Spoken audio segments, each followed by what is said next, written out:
Operation Sindoor తర్వాత భారత్ పాకిస్తాన్ మధ్య పరిస్థితులు ఉద్రిక్తంగానే ఉన్నాయి. తాజాగా పాకిస్తాన్ అణు కార్యక్రమం గురించి ఆ దేశ ప్రధాని షెహబాజ్ షరీఫ్ కీలక వ్యాఖ్యలు చేశారు.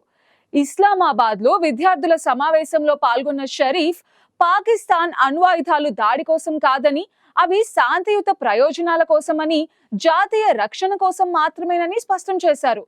భారత్ తో జరిగిన ఇటీవలి సైనిక ఘర్షణలు, ముఖ్యంగా ఆపరేషన్ సింధూర్ టైంలో అణుయుద్ధం జరిగే అవకాశం ఉందన్న ఊహాగానాలను ఆయన తోసిపుచ్చారు.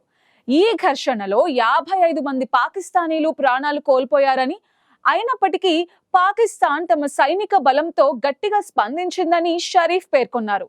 ఇస్లామాబాద్ లో జరిగిన స్టూడెంట్స్ మీట్ కి షెహబాజ్ షరీఫ్ హాజరయ్యారు. ఈ సందర్భంగా ఆయన పాక్ అణు కార్యక్రమంపై స్పందించారు. పాక్ అణ్వాయుధాలను దాడి కోసం ఉపయోగించదని స్పష్టం చేశారు. ఈ ఏడాది ఏప్రిల్ 22న పాకిస్తాన్ కి చెందిన ఉగ్రవాదులు పెహల్గాంలో పర్యాటకులపై దాడి చేశారు. ఈ దాడిలో 26 మంది భారత పౌరులు మరణించారు. ఈ దాడికి ప్రతీకారంగా భారత్ మే 7, 2025న ఆపరేషన్ సింధూర్ ని ప్రారంభించింది. దీనిలో పాకిస్తాన్ తో పాటు పాక్ ఆక్రమిత కాశ్మీర్లోని 9 ఉగ్రవాద శిబిరాలను లక్ష్యంగా చేసుకుని ఖచ్చితమైన దాడులు చేసింది.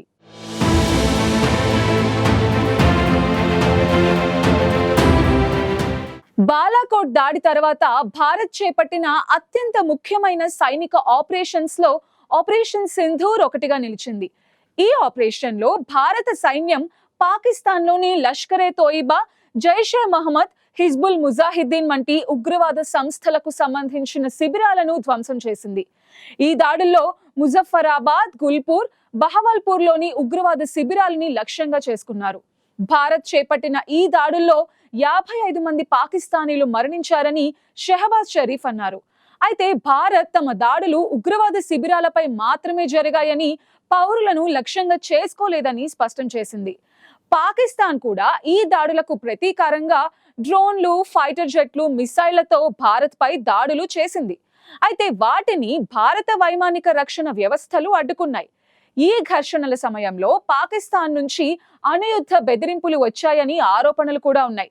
మే 2025లో పాకిస్తాన్ రష్యాకు చెందిన రాయబారి మహమ్మద్ ఖలీద్ జమాలీ భారత్ తమ దేశంపై దాడులు చేసే పూర్తి శక్తితో అణ్వాయుధాలతో సహా స్పందిస్తామని హెచ్చరించారు. ఈ బెదిరింపులను భారత ప్రధాని మోదీ న్యూక్లియర్ బ్లాక్ మెయిల్ గా అభివర్ణించారు. అంతేకాకుండా భారత్ ఈ బెదిరింపులకు లొంగబోదని స్పష్టం కూడా చేశారు. అయితే షెహబాజ్ షరీఫ్ తాజా వ్యాఖ్యలు ఈ ఉద్రిక్తతలను తగ్గించే ప్రయత్నంగా కనిపిస్తున్నాయని విశ్లేషకులు చెప్తున్నారు. తమ అణు కార్యక్రమం శాంతియుతమైనదని, దాడి కోసం కాదని స్పష్టం చేశారు.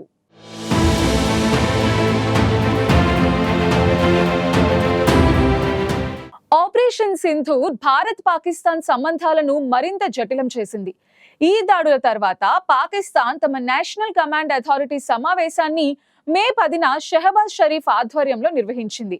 ఇది అణ్వాయుధాలతో సహా జాతీయ భద్రతా నిర్ణయాలు తీసుకునే అత్యున్నత సంస్థ. అయితే పాకిస్తాన్ రక్షణ మంత్రి ఖవాజా ఆసిఫ్ ఈ సమావేశం జరగలేదని, స్కెడ్యూల్ కూడా చేయలేదని చెప్పారు. ఈ విరుద్ధమైన ప్రకటనలు పాకిస్తాన్ లోపల రాజకీయ, సైనిక నాయకత్వం మధ్య గందరగోళాన్ని సూచిస్తున్నాయని విశ్లేషకులు చెప్తున్నారు.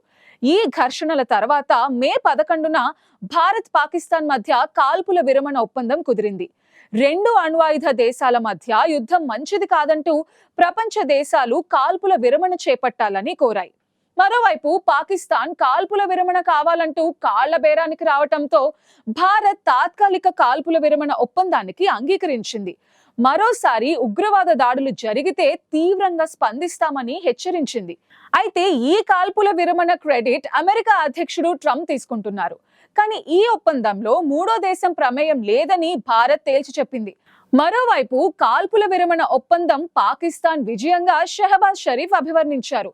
మొత్తంగా పాకిస్తాన్ ప్రధాని షెహబాజ్ షరీఫ్ యొక్క అణు వ్యాఖ్యలు భారత్ పాకిస్తాన్ మధ్య ఉద్రిక్తతలను తగ్గించే ప్రయత్నంగా కనిపిస్తున్నాయి. ఆపరేషన్ సింధూర్ ద్వారా భారత్ ఉగ్రవాద లక్ష్యాలను ధ్వంసం చేసినప్పటికీ పాకిస్తాన్ తమ సైనిక బలంతో స్పందించినట్టు షరీఫ్ పేర్కొన్నారు. అయితే అణు ఆయుధాల వినియోగం గురించిన ఊహాగానాలను ఆయన తోసిపుచ్చడం శాంతి స్థిరత్వం కోసం ఒక సానుకూల సంకేతంగా చూడవచ్చని నిపుణులు చెబుతున్నారు.